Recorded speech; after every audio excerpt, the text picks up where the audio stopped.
bismillahi irrahmani irrahim alhamdulillahi rabbil alamin wassalatu wassalamu ala rasulillah muhammadin wa alihi wa sahbihi wa khadimihi wa ummatihi ajmain. bokki noo ngi nuyoo ko ziyaar bu baax tey ñëw ak yéen ci xadiisu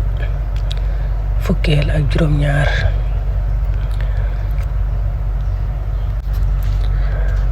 عن أبي حمزة أنس بن مالك الأنصاري خادم رسول الله صلى الله عليه وسلم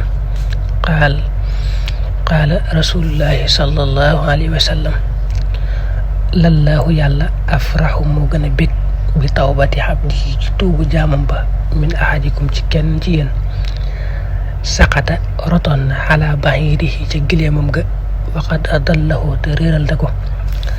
fi ardi falaatin ci suufus àll muttafaqun alayhi wa fi riwaayatin li muslim lallaahu yàlla ashaddu moo gën a tar faraxan ci mbégte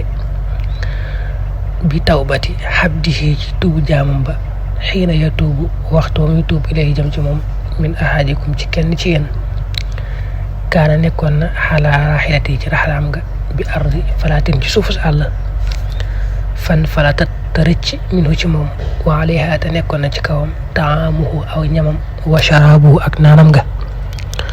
fa ayisa te mu naagu min haa ci moom fa ataa te mu dikkal shajaratan ak garab fa tajaa te mu tëdd fi zilliha ci keram ga waxad ayisa te naagu na min raaxilati ci raxlaam ga fa baynama huwa ba nga xamee ne moom kadalika naka noonee id huwa amul may moom biha ci naaga ga qaayimatan mu aji taxaw xindaw fa moom fa axasata mu jàpp bi xitaamiha ci ak nosam suma qaalatab mu wax min shiddatil farax ngir tarug mbégte allahumma yow buur bi anta yow abdi sama jaam nga wa ana man kat rabbuka maay sa borom axta juum na min shiddatil farax ngir tarug mbégte. xadis bi muslim ak buxaari ñëpp daje nañ ci ñoo bokk indi ko waaye nañu indee baat yi daa wuute. ka ñuy dàkkantele Abu Hamza mu tudd Anas ibnu Malik al Ansari moom saxaabu bu siiw la daa bokkoon ci ñi daal liggéeyal yonent bi sallallahu alayhi wa sallam mel ne sax moom lañ njëkk a dàkkantele xaadimu rasulillah. fekk nag moom Anas ba mu ñëwee Madina ba yonent bi ñëwee Madina yaay Anas da koo indi ba ci yonent bi ne ko kii de sama doom la Anas dama bëgg mu lay liggéeyal.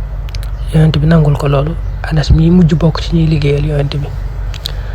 Anas nag moo nettali ne ku baax ki yonent bi sallallahu alayhi wa sallam daa waxoon ne kenn ci yéen de bu tuubee dellu ci yàlla boromam da ciy bëgg lool.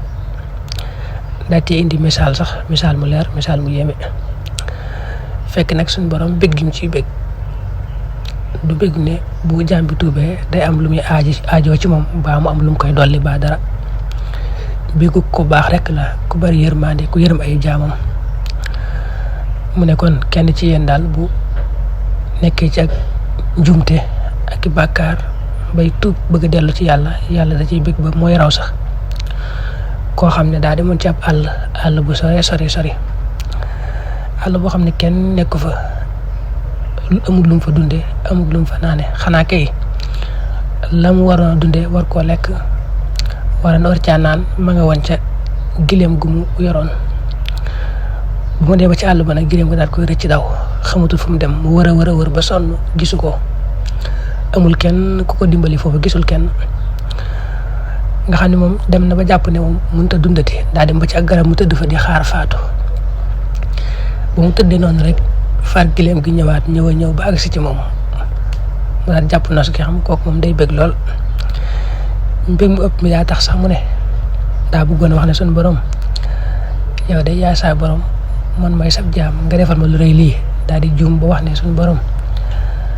man day maay sa borom ngay sama jaam waaye loolu njuum di ko waral. yonent bi nag kii li muy bëgg nag suñu borom kenn ci yéen bu tuubee dellu ci yàlla moo koy gën a bëgg ca tuub ga. fekk nag ni ma ko waxee léegi mbégum ku baax la ku bari yërmande waaye du mbégum koo xam ne day aajoo dara ci ay jaamam ba tuub ga da koy dolli dara. da nga dégg ci hadith bi ne nit ki lu mu wax te njuumte ko waral te tey ko ak donte baatu kéefar la du tax ñu jàppe ko ndax kii dégg li mu wax ne sunu borom yaay sama jaam maay sa borom te bëggoon wax rek ne maay sa jaam ngay sama borom waaye njuumte ga waral moo tax duñ ko ci jàppe dara